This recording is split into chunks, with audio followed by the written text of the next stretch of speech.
Hello friends, welcome to my YouTube channel The Web Education. So friends, আবার একটা নতুন class নিয়ে তোমাদের এসেছি, যেটা টার্গেট WB 2022 ইন্টারভিউর জন্য।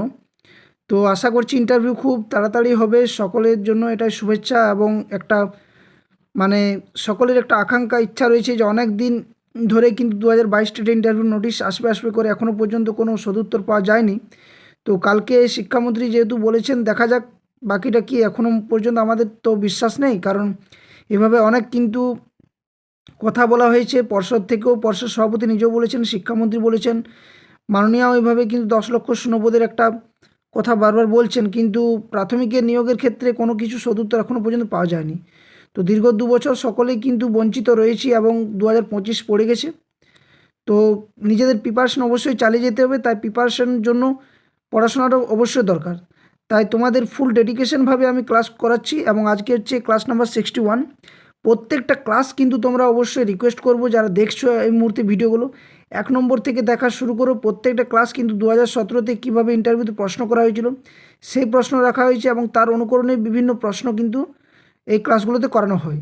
আর প্রত্যেকটা ক্লাসের PDF কিন্তু তোমরা সম্পূর্ণ ফ্রি অফ কস্ট আমার টেলিগ্রাম চ্যানেলে পেয়ে যাবে। ভিডিও ডেসক্রিপশন বক্সে আমি টেলিগ্রাম চ্যানেলের লিঙ্কও তোমাদের প্রোভাইড করে দেবো। তো চলো আজকে ক্লাসটা শুরু করব। তার আগে সকলকে আরেকটা রিকোয়েস্ট করব, বারবার বলছি যে যারাই দেখছো এই মুহূর্তে তারা অবশ্যই সাবস্ক্রাইব করো যদি নতুন হয়ে থাকো, এবং চ্যানেলের পাশে থাকো, কারণ প্রত্যেকটা ক্লাস নোটিফিকেশান আকারে তোমরা পাবে।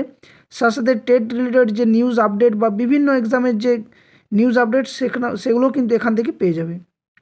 তো অবশ্যই রিকোয়েস্ট করব চ্যানেলের পাশে থাকার জন্য। একটা সাবস্ক্রাইব করো, তোমার একটা সাবস্ক্রাইব অবশ্যই চ্যানেলটা গ্রো করার জন্য সাহায্য করবে। আর সাথে সাথে ভিডিওগুলো শেয়ার করো বন্ধুর সাথে, দেখো ভিডিওটা শেষ পর্যন্ত, অনেক নলেজ বুস্ট হবে। এবং ভিডিওটি লাইক করো, ওকে। তো বেশি কথা না বাড়ি চলো ক্লাসটা শুরু করা যাক। দেখো, এই ক্লাসটা আমি অনেক দিন আগে থেকে শুরু করেছি এবং আজকে দেখতে দেখতে 61 নম্বর ক্লাস হয়ে গেছে এবং এর বেশি আরও ক্লাস করানো রয়েছে। আমি প্লেলিস্টের লিঙ্কও তোমাদের দিয়ে দেবো ভিডিও ডেসক্রিপশানে, অথবা তোমরা চ্যানেলের প্লেলিস্টে গিয়ে ভিজিট করলেও পেয়ে যাবে। দেখো আজকে প্রথম প্রশ্ন কি না, ক্ষেত্র সমীক্ষা কাকে বলে। এটা কিন্তু প্রশ্ন করা হয়েছিল যে ক্ষেত্র সমীক্ষা কাকে বলে। না কি বলবে, বিদ্যালয়ের কাছাকাছি বা বিদ্যালয়ের শ্রেণীকক্ষের বাইরে, অর্থাৎ যে বিদ্যালয় রয়েছে সে বিদ্যালয়ের কাছাকাছি বা বিদ্যালয়ের শ্রেণীকক্ষের বাইরে খেলার মাঠ, বাগান প্রভৃতি জায়গায় অল্প সময়ের জন্য শিক্ষার্থীকে নিয়ে যাওয়া এবং ওই স্থানের উদ্ভিদ, প্রাণী, জড়বস্তু প্রভৃতি সম্পর্কে বাস্তব ধারণা লাভ করার জন্য শিক্ষার্থীদের নিয়ে যাওয়াকেই ক্ষেত্র সমীক্ষা বা ফিল্ড স্টাডি বলা হয়। অর্থাৎ কি না, তুমি যখন একজন শ্রেণীকক্ষে একজন শিক্ষক বা শিক্ষিকা হিসাবে যখন যাবে, তখন কি যে বিদ্যালয়ের শ্রেণীকক্ষে যে শিক্ষার্থীদের যে বিভিন্নভাবে কি তুমি যে এডুকেশনাল বিষয় বা তাদের যে বাস্তব জগৎ সম্পর্কে জানানোর জন্য বা বোঝানোর জন্য তাদেরকে কি হয়তো শ্রেণীকক্ষের বাইরে বা খেলার মাঠ বা বাগান প্রভৃতি জায়গাতে কি তুমি অল্প সময়ের জন্য সেখানে নিয়ে যাবে এবং সেখানে কি সেখানকার উদ্ভিদ, প্রাণী, জড়বস্তু কী কী রয়েছে সেগুলো সম্পর্কে একটা বাস্তব ধারণা দেবে। এবং এই ধারণা দেওয়া বা তাদের সাথে যে বিভিন্ন উদ্ভিদ, প্রাণী এবং জড়বস্তু সম্পর্কে যে পরিচয় ঘটানো, সেটা হচ্ছে ক্ষেত্র সমীক্ষা বা ইংরেজিতে বললে বলা হয় ফিল্ড স্টাডি। তো এটা কিন্তু 2017-তে করা হয়েছিল প্রশ্ন, তাই এটা রাখা হয়েছে, ওকে। এবং তোমরা মনে রাখবে এই প্রত্যেকটা ক্লাস কিন্তু এতটাই ইম্পর্ট্যান্ট যে 2017 কিন্তু প্রায় 500+ স্টুডেন্টদের যারা চাকরি করছে, স্টুডেন্ট বলা ভুল হবে, শিক্ষক শিক্ষিকা মহাশয়দের কাছ থেকে কিন্তু এই প্রশ্নগুলো কিন্তু নেওয়া হয়েছে এবং ওনাদেরকেও এগুলো করেছে এবং আগামী দিনেও কিন্তু করতে পারে। আর ইন্টারভিউতে বেশি নাম্বার তুলতে গেলে তুমি কিন্তু একাডেমিক লো থাকলেও তুমি কিন্তু কোয়ালিফাই করতে পারবে। তাই ইন্টারভিউটাকে ফোকাস করো এবং ক্লাসগুলো দেখো। নেক্সট 2 নম্বর প্রশ্ন দেখো, যে প্রতিপাদন পদ্ধতি বলতে কী বোঝায়। যে বিভিন্ন পদ্ধতিগুলো রয়েছে, সমস্যা সমাধান পদ্ধতি, প্রকল্প পদ্ধতি, আবিষ্কার পদ্ধতি, তো এই পদ্ধতিগুলো থেকে প্রশ্ন আসে। তো প্রতিপাদন পদ্ধতি বলতে কী বোঝায় না, যে পদ্ধতিতে শিক্ষক শিক্ষিকা শ্রেণীকক্ষে পাঠদান কার্যে স্থিরীকৃত বিষয়বস্তুর যথার্থ শিক্ষণ প্রদীপনের সাহায্যে শিক্ষার্থীর পূর্বজ্ঞানের উপর ভিত্তি করে প্রয়োজন উপযোগী পরীক্ষা, উদাহরণ ও বাস্তব অবস্থার আলোচনা অনুসারে উপস্থাপন করেন, তাকে প্রতিপাদন। অর্থাৎ কি একটা এক্সকারশন বলা চলে। মানে কি না, তুমি যে পাঠদানটা করাবে, তো তার আগে কি তুমি বিভিন্ন শিক্ষা সহায়ক উপকরণ তো ব্যবহার করো শ্রেণীকক্ষে। তো এই পূর্ব পাঠে যাচাইয়ের জন্য সেই যে উপযোগী যে পরীক্ষার মধ্য দিয়ে ধরো কোনো একটা পরীক্ষা করছো যে জড়বস্তু কীভাবে তুমি একটা হয়তো কোনো সেরকম জীব বা জড়বস্তু বা আদার্স যে কোনো ছবির মাধ্যমে তুমি করতে পারো, বা কোনো উদাহরণ বাস্তব অবস্থার মধ্যে দিয়ে আলোচনা করে তাদের কাছে যে উপস্থাপন করবে পূর্বজ্ঞান যাচাইয়ের জন্য, সেটা হচ্ছে প্রতিপাদন পদ্ধতি, অর্থাৎ তাদের কাছে একটা ডেমো হিসেবে উপস্থাপন করা। ওকে, তো এটা হচ্ছে প্রতিপাদন পদ্ধতি। নেক্সট দেখো 3 নম্বর প্রশ্ন, শিক্ষা সহায়ক যে শিক্ষা উপকরণ রয়েছে, তো এই শিক্ষা সহায়ক উপকরণের কয়েকটি বৈশিষ্ট্য বলুন, বা কী কী বৈশিষ্ট্য থাকলে তুমি মনে করবে যে এটা একটা শিক্ষা সহায়ক উপকরণ যথেষ্ট বা আদর্শ। তো প্রথমত কি বলবে না, ক নম্বরে বলবে উপকরণ অবশ্যই পাঠ একক এবং উপকরণের সঙ্গে সঙ্গতিযুক্ত হতে হবে, অর্থাৎ তুমি যে শিক্ষা সহায়ক উপকরণটা ব্যবহার করবে সেটা অবশ্যই সেদিনের পাঠের মানে সঙ্গে জড়িত হতে হবে বা পাঠের ভিত্তিতে হতে হবে তোমার, এবং বিভিন্ন যে একক উপককে তুমি ভাগ করছো পাঠটাকে পাঠদানের সময়, সেখানে অবশ্যই সেই চিত্রগুলো বা সেই শিক্ষা সহায়ক উপকরণগুলো তার যথোপযুক্ত হওয়া দরকার। খতে কি বলা রয়েছে, উপকরণ খুব বড় আকারের বা খুব ছোট আকারের হবে না, অর্থাৎ এমন কিছু বিশাল করে দিলে যেটা তোমার শ্রেণীকক্ষে প্রবেশ করলো না, বা এমন কিছু ছোট তুমি যেটা উপকরণটা দেখালে যেটা হয়তো শিক্ষার্থীরা বুঝতেই পারলো না বা চিনতেই পারলো না, সেরকম করা চলবে না, অর্থাৎ একটা স্বাভাবিক থাকা দরকার। শিক্ষার্থীরা উপকরণ দেখবে, স্পর্শ করবে, হাতে কলমে ব্যবহার করবে, অর্থাৎ এমন কিছু নিয়ে গেলে না যে তুমি হয়তো বিড়াল নিয়ে কোনো একটা পড়ার ডেমো করেছো, তুমি বিড়ালটাকে নিয়ে গেলে সামনে, ওটা তো চলবে না। তাহলে এমন কিছু উপকরণ দেখাবে যেগুলো সে স্পর্শ করতে পারে, বুঝতে পারে, হাতে কলমে ব্যবহার করতে পারে, দেখতে পারে ভালো করে, তাদের বোধগম্য যেন হয়, এই বিষয়গুলো মাথায় রেখে কিন্তু উপকরণ ব্যবহার করতে হবে। এবং ঘতে কী রয়েছে না, উপকরণ অবশ্যই সহজলভ্য হবে, অর্থাৎ কমের মধ্যে, কম দামের মধ্যে, বা যেটা তুমি সহজে পাবে বা পাওয়া যাবে, বা যারা যেটার সাথে তারা পরিচিত রয়েছে সেই ধরনের শিক্ষা সহায়ক উপকরণ ব্যবহার করে মূর্ত এবং দৃঢ় হবে। এগুলো কিন্তু অবশ্যই একটা শিক্ষা সহায়ক উপকরণ তৈরি করার জন্য বা উপস্থাপন যখন শ্রেণীকক্ষে শিক্ষার্থীর সামনে করবে, তখন এই বৈশিষ্ট্যগুলো অবশ্যই থাকা দরকার। নেক্সট 4 নম্বর, স্থানীয় শিক্ষণ উপকরণ কাকে বলে? স্থানীয় শিক্ষণ উপকরণ কোনগুলো না, কি বলবে দেখো না, স্থানীয় উপকরণ বলতে বোঝায় শিক্ষার্থীর এবং বিদ্যালয়ের আশেপাশে যে উপকরণগুলি সহজেই পাওয়া যায় তাকে, অর্থাৎ যেগুলো শিক্ষার্থীরা তাদের আশেপাশের মধ্যে যেগুলো দেখেছে, পরিচিত হয়েছে, সেইগুলো যেগুলো পাওয়া যাবে। স্থানীয় উপকরণ স্বল্প ব্যয়ে, বিনা খরচে সহজপ্রাপ্য হয় এবং বস্তু সম্পদ সহজে ব্যবহার করা যায়। যেমন কি, যেমন হচ্ছে বিদ্যালয়ের আশেপাশে গাছপালা, এটা একটা হতে পারে, চাষের ক্ষেত, বিভিন্ন পশু, খাল বিল, পুকুর, টিউবওয়েল, বিভিন্ন ফল ফুল, মানুষজন, যানবাহন, বাড়িঘর ইত্যাদি। স্থানীয় মানচিত্র, চার্ট, এগুলো হচ্ছে কি তাদের স্থানীয় উপকরণ হিসাবে তুমি ব্যবহার করতে পারো, যেগুলোর সাথে শিশু শিক্ষার্থীরা পরিচিত বা তাদের বাস্তব জগতের সাথে যেগুলো মিল রয়েছে সেগুলোই স্থানীয় উপকরণ হিসাবে তুমি ব্যবহার করতে পারো। নেক্সট 5 নম্বর প্রশ্ন, শ্রেণী গ্রন্থাগার কাকে বলে?